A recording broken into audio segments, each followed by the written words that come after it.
बच्चों, स्वागत है आप सभी का हमारे इस YouTube channel new SK tuition पर। आज के इस वीडियो में हम फिजिक्स के पार्ट 2 को देखने वाले हैं। और पिछले लेक्चर में आपको फिजिक्स के पार्ट 1 में हमने बता दिया था आवेश क्या होता है, इसके प्रकार कितने होते हैं, कौन कौन से होते हैं और क्या होते हैं।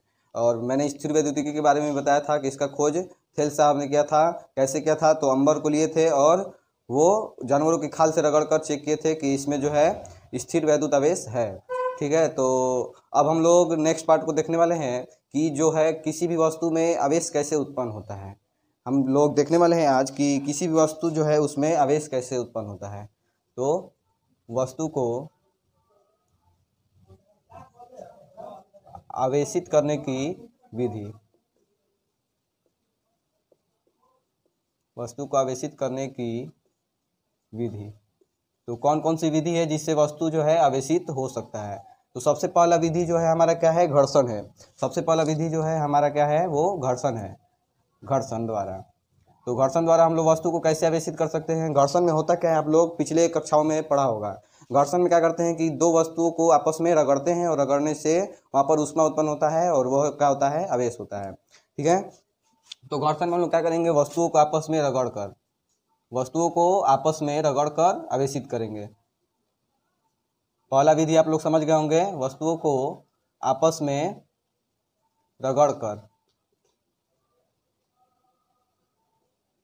रगड़ने से क्या होगा? इलेक्ट्रॉनों का एक वस्तु से दूसरे वस्तु में आदान प्रदान होगा जिससे आवेश उत्पन्न होगा। तो पहला विधि आप लोग समझ गए होंगे। अब दूसरा विधि जो है हमारा क्या है कि चालन के द्वारा। ठीक है, चालन के द्वारा भी वस्तु आवेशित होता है। अब चालन के द्वारा कैसे वस्तु आवेशित होता है समझते हैं। चालन में हम लोग क्या करते हैं? एक आवेशित वस्तु को लेते हैं। ठीक है, इसमें हम लोग एक आवेशित वस्तु को लेते हैं और एक अनावेशित वस्तु को लेते हैं। दोनों को पास में रख देते हैं जिससे चालन होता है। इलेक्ट्रॉनों को क्या होता है? उसमें एक दूसरे में इलेक्ट्रॉन आदान प्रदान करते हैं जिससे वस्तु जो है अनावेशित वस्तु भी आवेशित हो जाता है। तो चालन के द्वारा वस्तु आवेशित किस प्रकार से होता है आप लोग समझ गए होंगे। एक आवेशित वस्तु को लेंगे, उसको हम लोग क्या करेंगे? अनावेशित वस्तु के संपर्क में रख देंगे। अनावेशित वस्तु के, एक आवेशित वस्तु को लेंगे और उसको अनावेशित वस्तु के संपर्क में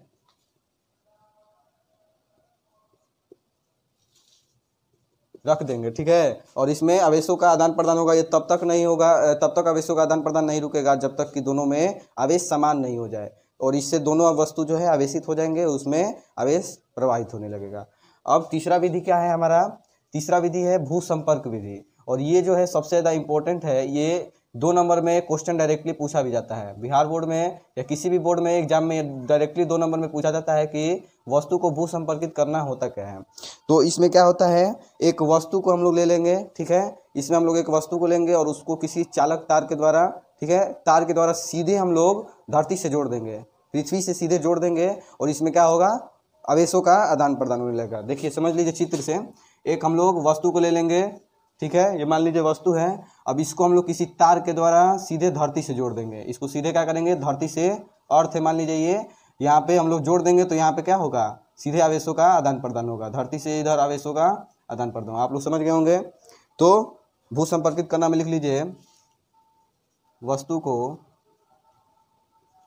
किसी, ये क्या है? ये एक चालक तार है मान लीजिए। ये क्या है? मान लीजिए एक तार है और ये हमारा वस्तु है, ये अर्थ है। ठीक है, वस्तु को किसी चालक द्वारा सीधे पृथ्वी से जोड़ देंगे। इससे भी हम लोग क्या हो सकता है? आवेश प्रवाहित कर सकते हैं। अब चौथा विधि क्या है? तो चौथा विधि जो है हमारा प्रेरण है। ये ज़्यादा लोगों को समझ में नहीं आता है, लेकिन आज आप लोग अच्छे से एकदम समझ जाइएगा। देखिए कैसे, चित्र से भी आपको समझाएंगे प्रेरण क्या होता है। प्रेरण द्वारा, तो इसमें हम लोग क्या करते हैं? इसमें भी एक आवेशित वस्तु को लेते हैं। ठीक है, इसमें भी हम लोग एक आवेशित वस्तु को लेते हैं और एक अनावेशित वस्तु को लेते हैं। मतलब एक वस्तु पर आवेश रहेगा और एक वस्तु पर आवेश नहीं रहेगा। दोनों को एक दूसरे के हम लोग संपर्क में रखेंगे, ठीक है। इसमें भी दोनों वस्तु को एक दूसरे के संपर्क में रखेंगे तो प्रेरण में क्या होता है, देखिए प्रेरण में क्या होता है कि जो निकट वाला सतह है, ये मान लीजिए दो वस्तु है, इसमें डायरेक्टली चित्र से समझ लीजिए। मान लीजिए ये दो वस्तु है, तो इसमें निकट वाली वस्तु जो है, निकट वाली जो सतह है, इसका निकट वाला सतह मान लीजिए ये है, ठीक है, और इसका निकट वाला सतह ये है। इसका दूर वाला सतह मान लीजिए ये है और इसका दूर वाला सतह ये है। ये वस्तु ए है और ये वस्तु बी है। तो देखिए इसमें क्या होगा, सबसे पहले इसमें क्या होगा कि मान लीजिए यहाँ पर इसका पॉजिटिव चार्ज है, इधर पॉजिटिव चार्ज है बहुत सारा है, इधर पॉजिटिव चार्ज वस्तु में, और ये दूसरा वस्तु मान लीजिए एक दूसरे से एकदम सटा हुआ रहेगा, मान लीजिए यहाँ पे जो है इसका नेगेटिव चार्ज है, ठीक है। अब दोनों को अगर हम लोग पास में सटाएंगे, धीरे धीरे पास में सटाते जाएंगे तो क्या होगा, इस वस्तु पर जो है पूरा का पूरा नेगेटिव चार्ज हो जाएगा। बाद में चलकर इस वस्तु पर पूरा का पूरा नेगेटिव चार्ज हो जाएगा और इस पर पूरा का पूरा क्या हो जाएगा, पॉजिटिव चार्ज हो जाएगा। दूसरा वस्तु जो है इस पर पूरा का पूरा पॉजिटिव चार्ज हो जाएगा। इसका पॉजिटिव वाला जितना भी चार्ज है वो इस वस्तु में चला जाएगा और इसका निगेटिव वाला जितना भी चार्ज है वो इस वस्तु में आ जाएगा, जब इसको एक दूसरे के एकदम पास पास में सटाएंगे। आप लोग समझ रहे हैं ना। देखिए मान लीजिए ये दो वस्तु है, ठीक है, इस दोनों का भी पहले इधर साइड में पॉजिटिव चार्ज है, इसमें निगेटिव चार्ज है, लेकिन जब दोनों को एक दूसरे के एकदम पास पास में सटाएंगे, प्रेरण करेंगे, तो क्या होगा कि इसका पॉजिटिव वाला चार्ज मान लीजिए जितना भी है वो इस पर चला जाएगा और निगेटिव वाला चार्ज को ये ले लेगा, ठीक है। पहले किनारे किनारे वाले सतहों पे लेगा, लेकिन जब और एकदम पास में कर देंगे तो पूरा का पूरा जो इसका पॉजिटिव चार्ज है इसमें आ जाएगा और इसका निगेटिव का चार्ज पूरा इसमें आ जाएगा और ये वस्तु पूरा निगेटिव हो जाएगा, ये वस्तु जो था, और ये दूसरा वस्तु पूरा का पूरा क्या हो जाएगा, पॉजिटिव हो जाएगा। तो आप लोग ये चारों विधियों को अच्छे से समझ गए होंगे कि आवेशित कैसे कर सकते हैं किसी भी वस्तु को। चलिए बच्चों, अब हम लोग आवेश संरक्षण के नियम को देखते हैं। आवेश संरक्षण का नियम क्या होता है, ठीक है। तो आवेश को न तो हम लोग निर्माण कर सकते हैं और न ही उसको नष्ट कर सकते हैं, यही हमारा आवेश संरक्षण का नियम होता है, ठीक है। आवेश संरक्षण का नियम क्या होता है, तो इसका आवेश जो है उसको न तो निर्माण कर सकते हैं और न ही उसको हम लोग विनाश कर सकते हैं, ठीक है। कोई आवेश है तो उसको न ही हम लोग निर्माण कर सकते हैं और न ही उसको विनाश कर सकते हैं, यही हमारा जो है आवेश संरक्षण का नियम है। समझ गए होंगे। अगर किसी भी वस्तु में आवेश है तो उसका हम लोग विनाश नहीं कर सकते हैं, अगर किसी वस्तु में आवेश नहीं है तो उसमें आवेश ला नहीं सकते हैं। आवेशित करेंगे तो उसका कुछ विधि है, वो हम लोग ने बता दिया है, लेकिन अगर केवल आवेश है तो उसको निर्माण भी नहीं कर सकते हैं, ना ही विनाश कर सकते हैं, यही हमारा आवेश संरक्षण का नियम है, ठीक है। अब देखिए नेक्स्ट टॉपिक को पढ़ते हैं। नेक्स्ट टॉपिक जो है हमारा है कूलाम का नियम। बहुत ज़्यादा इंपॉर्टेंट टॉपिक है, ठीक है, चाहे 10th क्लास में हो या 12th में हो, 11th में हो, सबके लिए इंपॉर्टेंट टॉपिक है आवेश ये कूलाम का नियम। चलिए देखते हैं कूलाम का नियम क्या है। कूलाम जो है एक वैज्ञानिक थे, वो क्या बताए थे, उनके नियम को हम लोग पढ़ने वाले हैं। इंग्लिश में इसको कूलाम्स लॉ भी कहते हैं, ठीक है। तो कूलाम साहब ने क्या बताया था कि मान लीजिए यहाँ पर दो आवेश हैं, ठीक है, Q1 और Q2, दो आवेश रखे हुए हैं। मान लीजिए निर्वात में, यहाँ पर निर्वात है, कुछ नहीं है, और दो आवेश रखे हुए हैं Q1 और Q2। उनके बीच का मान लीजिए डिस्टेंस जो है क्या है, R है, बीच का डिस्टेंस R है। तो कूलाम ने बताया था कि ये जो दोनों निर्वात में आवेश रखे हुए हैं, इन बिंदु आवेशों पर लगने वाला बल, ठीक है, लगने वाला जो बल होगा F, इन दोनों पर लगने वाला बल का है, मान लीजिए यहाँ पे लगने वाला बल जो है F है। तो बताए थे कि जो लगने वाला बल है वो दोनों आवेशों के परिमाण के गुणनफल के और परिमाण के गुणनफल का सीधे समानुपाती होगा। ये जो दूरी है इसके वर्ग के व्युत्क्रमानुपाती होगा। कूलाम ने क्या बताया था कि जो F है, यहाँ पर जो बल है वो क्या है, डायरेक्टली प्रोपोर्शनल है Q1 और Q2 के, इन दोनों के परिमाण के गुणनफल के सीधे समानुपाती है। और ये भी बताया है साथ में, इसको मान लीजिए समीकरण 1 है, और ये साथ में ये भी बताए थे कि ये जो दूरी है इसके वर्ग के, दूरी का वर्ग कीजिएगा तो स्क्वायर मतलब हो गया, इसका व्युत्क्रमानुपाती है, मतलब कि 1/, में कर दीजिएगा। यही है, मान लीजिए आपका सेकंड समीकरण है। तो इन दोनों समीकरणों को मिलाने पर क्या बनेगा, देखिए समीकरण 1 व 2 से क्या बनेगा आपका समीकरण 1 और 2 से। देखिए F जो है अब प्रोपोर्शनल हो जाएगा Q1 Q2 अपॉन में R² के, ये दोनों जो है F इधर हो जाएगा और Q1 Q2 अपॉन में R² हो जाएगा, ठीक है। तो यहाँ पर अगर ये प्रोपोर्शनल के साइन को हटाते हैं तो क्या हो जाएगा, K एक कांस्टेंट आएगा, ठीक है, ये K एक कांस्टेंट आएगा, K Q1 Q2 अपॉन में R²। यही आपका जो है फॉर्मूला है बल का। याद रख लीजिएगा F बराबर K Q1 Q2 अपॉन में R स्क्वायर। और यहाँ पर अगर हम लोग K जो है इसका मात्रक देखेंगे तो क्या आएगा, K बराबर हो जाएगा F, ये R स्क्वायर है, पहले ध्यान दीजिएगा, ये हो जाएगा F R स्क्वायर अपॉन में Q1 Q2। तो F का क्या हो जाता है, इसका बीमा देखिए, K का बीमा हम निकाल रहे हैं, ठीक है। F का क्या हो जाएगा न्यूटन, R स्क्वायर R दूरी है तो इसका बीमा क्या हो जाएगा, M हो जाएगा M2। और ये Q1 Q2 दो आवेश है, चार्ज है, तो इसका बीमा क्या हो जाएगा आपका, इसका बीमा कूलाम हो जाएगा। और कूलाम जो है नीचे है तो इसको ऊपर लाएंगे तो माइनस का पावर में 2 हो जाएगा। तो न्यूटन मीटर स्क्वायर प्रति कूलाम स्क्वायर होता है K का बीमा, लिख लीजिएगा। K जो है एक क्या है, नियतांक है, पहले नियतांक है, और इसका बीमा क्या है, तो बीमा जो है न्यूटन मीटर स्क्वायर प्रति कूलाम स्क्वायर। चलिए, तो इतना तक आप लोग अच्छे से समझ गए होंगे एकदम। अब तो चलिए अब हम लोग नेक्स्ट टॉपिक को देखते हैं। नेक्स्ट टॉपिक जो है हमारा है विद्युत क्षेत्र। विद्युत क्षेत्र क्या होता है, चलिए हम लोग जानते हैं। विद्युत क्षेत्र तो नाम से ही क्लियर है, जिस क्षेत्र में इलेक्ट्रिसिटी हो वो विद्युत क्षेत्र कहलाएगा। तो इसका डिफिनीशन आप लोग अगर लिखना चाहते हैं तो लिख सकते हैं, किसी भी आवेश के चारों ओर के क्षेत्र को, ठीक है, कोई भी आवेश है तो उसके चारों ओर के क्षेत्र को जिसमें कि अन्य आवेश को रखने पर वो किसी बल का अनुभव करे, ठीक है, उसी को हम लोग विद्युत क्षेत्र कहेंगे। कोई भी आवेश है, मान लीजिए कोई चार्ज है, ठीक है, कोई चार्ज है, उसके चारों ओर का वह क्षेत्र, ठीक है, चारों ओर का वह क्षेत्र जहाँ पर किसी वस्तु को अगर हम लोग रखते हैं तो वो किसी बल का अनुभव करता है, उसी को हम लोग विद्युत क्षेत्र कहते हैं। आप लोग अच्छे से समझ गए होंगे, जिस क्षेत्र में कोई वस्तु किसी बल का अनुभव करता है उसको हम लोग विद्युत क्षेत्र कहते हैं। और वो कौन सा क्षेत्र होगा, वहाँ पर आवेश रहना चाहिए, याद रहेगा। अब चलिए हम लोग पढ़ते हैं, नेक्स्ट टॉपिक क्या है, विद्युत क्षेत्र की तीव्रता है। विद्युत क्षेत्र आप लोग डिफिनीशन लिख लिए होंगे ना, डिफिनीशन लिख लीजिएगा। विद्युत क्षेत्र की अब तीव्रता है। अब आज के इस लेक्चर में हम पूरा आवेश जो है जितना भी इंपॉर्टेंट पॉइंट्स है वो सबको बता देते हैं। नेक्स्ट टॉपिक में, नेक्स्ट जो वीडियो होगा उस लेक्चर में हम बताएं डायरेक्टली अब लघुत्तरीय प्रश्नोत्तर को करेंगे। जो जो इंपॉर्टेंट क्वेश्चन आंसर होगा आप डायरेक्टली उसको करेंगे। जो अभी इंपॉर्टेंट पॉइंट्स थे इस चैप्टर को पढ़ने के लिए वो सब हम इस वीडियो तक क्लियर कर देंगे, ठीक है।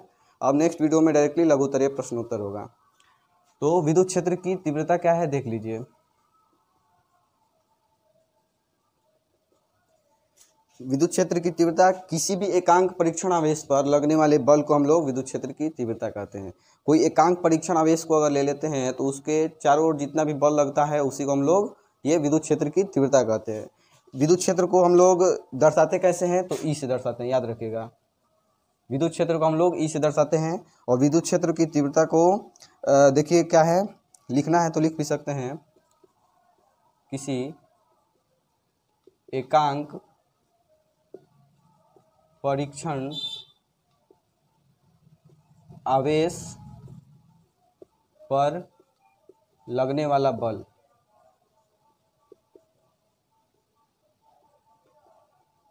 यही हमारा विद्युत क्षेत्र की तीव्रता कहलाता है। ई वेक्टर से इसे सूचित करते हैं, ठीक है। विद्युत क्षेत्र की तीव्रता को ई वेक्टर से सूचित करते हैं। और एकांक परीक्षण पर लगने वाला बल मतलब कि ई वेक्टर बराबर क्या हो जाएगा आपका, एफ अपॉन में क्यू बोल सकते हैं, ठीक है। एफ वेक्टर अपॉन में क्यू वेक्टर। मान लीजिए यहाँ पर क्या है आपका, विद्युत क्षेत्र की तीव्रता मान लीजिए ई है, ठीक है। और यहाँ पर लगने वाला बल जो है क्या है, एक यहाँ पर क्यू पहले आवेश है, क्यू आवेश है, या क्यू नोट आवेश भी ले सकते हैं। यहाँ पर विद्युत क्षेत्र की तीव्रता ई हो और बल जो है एफ है, तो ई बराबर एफ अपॉन क्यू हो जाएगा आपका फॉर्मूला, याद रखिएगा। ई बराबर एफ अपॉन क्यू। अब नेक्स्ट जो टॉपिक है हमारा क्या है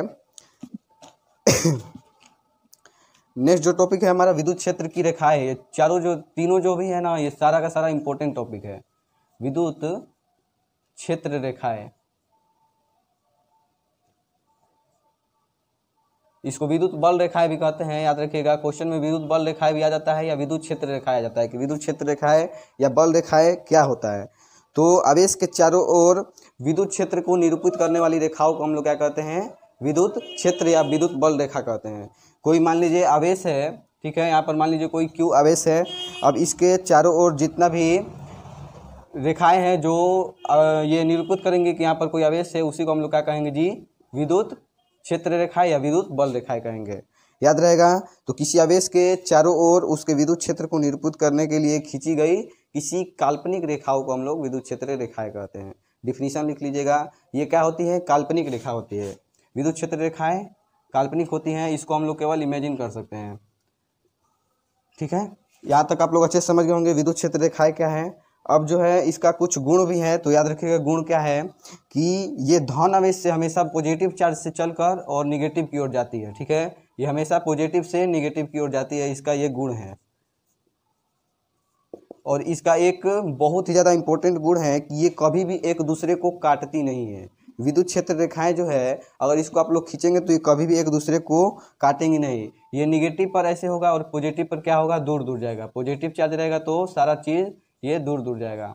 और इसका ये गुण है कि ये कभी भी एक दूसरे को काटेंगे नहीं, ठीक है, एक दूसरे को कभी भी काटेंगे नहीं।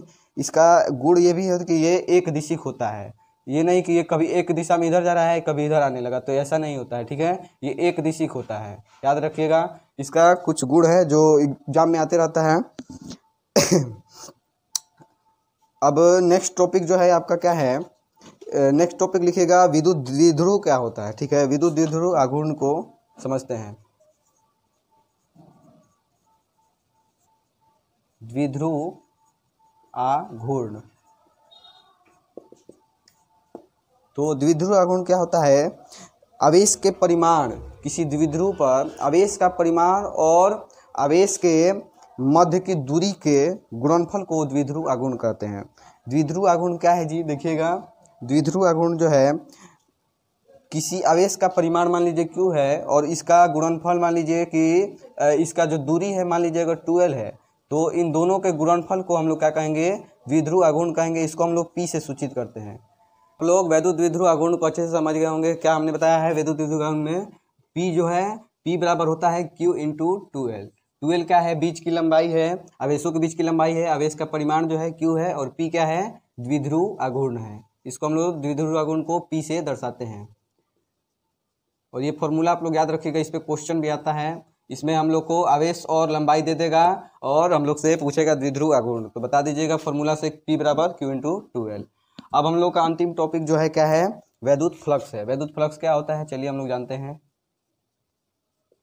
वैद्युत फ्लक्स, तो ये विद्युत फ्लक्स क्या होता है, मान लीजिए अगर कोई हमारा बंद पृष्ठ है, अगर हम लोग पृष्ठ को बंद रखते हैं तो उसमें अभिलंबवत गुजरने वाली जितनी भी विद्युत बल रेखा या विद्युत क्षेत्र रेखाएं होंगी, उनकी संख्या के माप को हम लोग कहेंगे क्या चीज़, वैद्युत फ्लक्स कहेंगे। समझे हैं ना अच्छे से। मान लीजिए कोई बंद पृष्ठ है, एक मान लीजिए यहाँ पे बंद पृष्ठ है, ठीक है, और इसमें से हमारे जितनी भी विद्युत क्षेत्र रेखाएं निकलती हैं, अभिलंबवत जितनी भी निकलेंगी, ठीक है, विद्युत क्षेत्र रेखाएं, उनकी संख्या के माप को हम लोग क्या कहेंगे, वैद्युत फ्लक्स कहेंगे।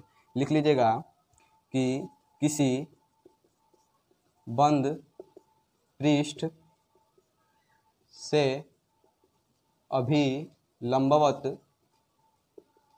किसी बंद पृष्ठ से अभिलंबवत गुजरने वाली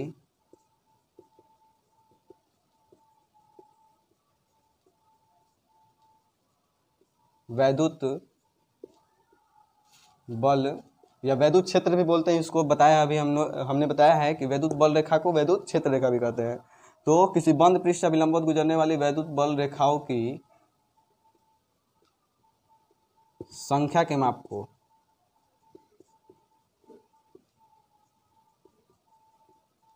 को वैद्युत फ्लक्स कहते हैं, ठीक है, लिख लीजिएगा वैद्युत फ्लक्स कहते हैं। इसको हम लोग कैसे दर्शाते हैं, तो इसको हम लोग फाई ई से दर्शाते हैं।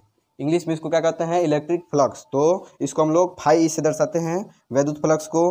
अब देखिए, अगर मान लीजिए हमारा कोई सूक्ष्म क्षेत्र है, वहाँ पर सूक्ष्म क्षेत्र मान लीजिए हमारा ए है, यहाँ पर मान लीजिए सूक्ष्म क्षेत्र ए है, और इससे गुजरने वाला जो विद्युत रेखाएं है वो क्या है, ई है, ई वेक्टर है।